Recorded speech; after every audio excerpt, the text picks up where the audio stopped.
Hey guys, and welcome to the 13th installment of Updated Builds, a series of videos where I go back over Warframes that I already made one or more videos about and I bring their builds up to date because a lot of the build videos that I did for Warframes are very outdated. Now today we're going to check out Ivara, who has been requested quite a bit throughout the entire series. So as always, I'm going to go through all the builds that I use on Ivara and I switch between them based on what I'm doing, though this time around I have a feeling I'm going to disappoint some of you because I don't actually have a Navigator build. I always found Navigator to be somewhat clumsy and not that useful, so I mostly just use my Prowl build for sneaking around, doing survivals, farming and spy missions, and every now and then I will switch over to an Artemis bow build. And let's start it off with the Infiltrator / Prowl build. The aura I'm using here is Corrosive Projection, which is straight up the best aura you can use, especially if you want to take this versus the Grenier and the Corrupted, because the only limitation of this build, when it comes to survivals that is how much damage can you do? Are you doing enough damage to kill the enemies and sustain your life support? Well, that and how well can you deal with enemy Eximus energy leeches. Basically, as long as you're killing stuff and you're sustaining your life support, you are fine. After that, I'm using Prompt Continuity, Ogre Message and Constitution for a ton of duration, which reduces the energy drain on Prowl, but it also reduces the time it takes to steal loot from enemies. Then I'm running Overextended and Stretch for a ton of range, which is pretty good for stuff like Noise and Sleep Arrow, but I mostly have it here because of Prowl, because it increases the range at which you will steal loot from enemies, so you don't have to follow them around. I'm also using the Infiltrate augment all the time because I love the extra movement speed, but it's also really nice for just running things such as spy missions because it makes you immune to Corpus Laser doors, Grenier sensor doors and stuff like that. Then I wanted a little bit more efficiency to bump down the drain on Prowl even further, so I'm using Streamline, and I topped it all off with Transient Fortitude and Power Drift. And these are here to balance out Overextended, because if you have less than 100% power strength, your chance to steal loot with Prowl goes down. So you kinda want to keep your power strength at least 100%. However, if you're not bothered by having slightly less range, you could use Augur Reach instead of Overextended, Cunning Drift instead of Power Drift, and then you can slap on something like Flow where Transient Fortitude was.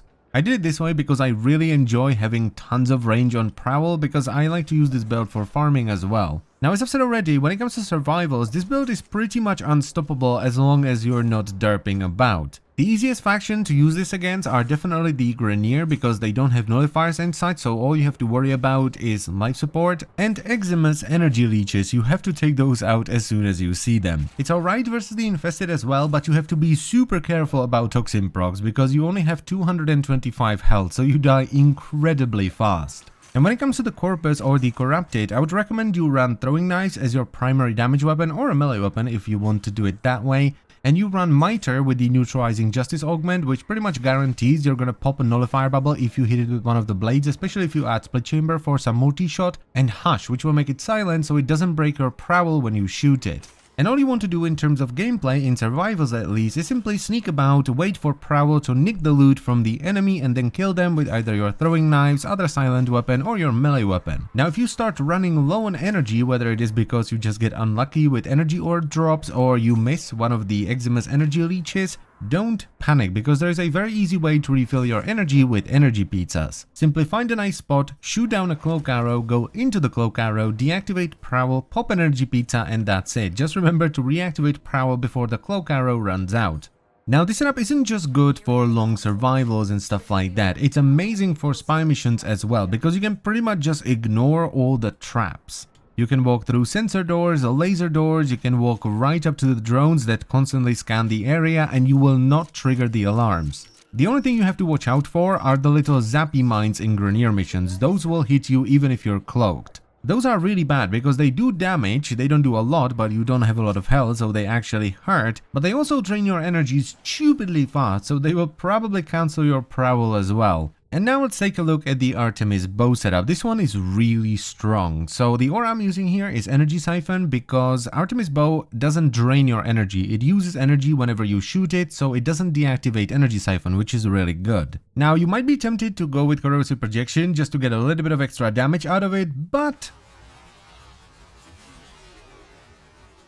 yeah, I would say it's somewhat unnecessary with this setup. Then I have Power Drift, Intensify and Transient Fortitude to get more damage out of our Artemis bow. which is followed up by Freezing Expertise and Streamline for maximum efficiency. This makes Artemis bow use like 3 energy per shot. I'm then using Primed Flow because I still like to have a big energy pool, especially if I want to use some of the specialized arrow from her first ability, and I topped it all off with Redirection, Vitality and Gladiator Resolve because I want this bow to be somewhat tanky. I don't want to hide in Prowl, I just want to run around and shoot things. Though if you would rather sneak around in Prowl and shoot your Artemis bow, you can replace these with power duration mods instead. And the mods that I would personally use if I were to do this would be Narrow-Minded because you don't really need range with this setup, Continuity or Primed Continuity, and Constitution. That however is not everything because your Artemis bow is also affected by some mods on your primary weapon, not the stats of your primary weapon by the way, so you can put it on pretty much any weapon you want. Though it does make more sense to use a weapon where you would normally run a similar build so you still have an effective primary weapon. So your Artemis bow is affected by raw damage, so we're gonna go with Serration and Heavy Caliber, and don't worry, the negative accuracy doesn't translate over to Artemis bow. Then it's affected by multi-shot, so we're gonna go with Split Chamber, and it has decent crit, so we're gonna go with Point Strike and Vital Sense. Then I'm running Speed Trigger for some fire rate, though this is not entirely necessary because all drawing the Artemis bow back does is it changes the orientation of the arrows. And finally, Elemental Damage mod, so you can slap on an elemental combo of your choosing. Now as you saw already, this results in some pretty ridiculous damage. You can one-shot the vast majority of enemies even at a level 100, and it's super cheap because it's only using 3 energy per shot. And it's super fun to use as well, especially if you mix in some of the specialized arrow from her first ability to help you out in some tougher situations. It's just a very solid setup, though it doesn't work very well in high level missions because despite us using 3 defensive mods, you are still pretty squishy. So if you want to do high level stuff with this, I would recommend you switch over to the Prowl build where you replace the defensive mods with power duration ones instead.